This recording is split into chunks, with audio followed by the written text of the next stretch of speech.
When you finish the 6th activity in this first handout, you'll be asked to import a bitmap image. So what I've done is put a set of links to some copyright-free images. And what you'll need to do is go to one of those links, and I just chose the first one, and look for an image. The tutorial has a basket of fruit, so I'm just going to put fruit. And you don't need to do fruit, but you want something that is busy. This is busy, but that's at Fotolia, and those are paid for images. We want free ones.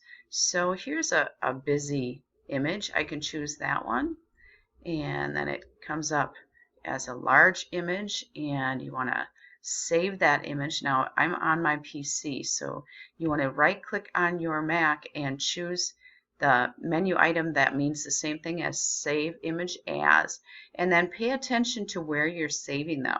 Okay, I'm going to go to my desktop, make a new folder, and perhaps I'll just call that folder Activity 1, and then anything I have that I've created in this first activity I can save in that folder. So I'll just save it. I see it has here, let's take Louisville out of there, and I'll just save it as Candy Silly. And there it goes. And now I have my image, so I can go back to the instructions. So you're at your handout, and I'm at the website here, but referring to your handout, then you'll open your Flash and create a new Flash document. And my background color is still black from that first activity. That's my default now. So I'm changing it to white. I have a 550 by 400 size document, and Action Script 3 is automatically checked. And now I need to import the image I just saved. So I'll go to File, Import, Import to Stage, and there it is. I just navigate to the desktop. I created a folder. I named mine Activity 1.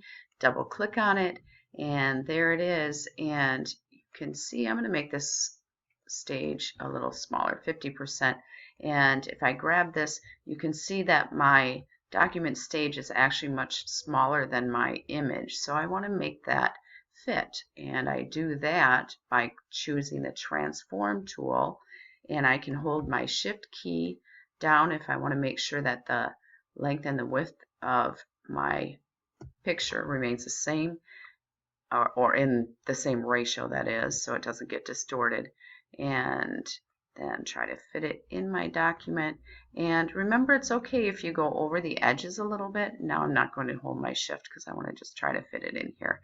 And you can have it run over the document, and that's okay because in your finished file you just would have the same size as the document itself. Okay, so it would just take off just a little bit of edge if we're not completely on the document there.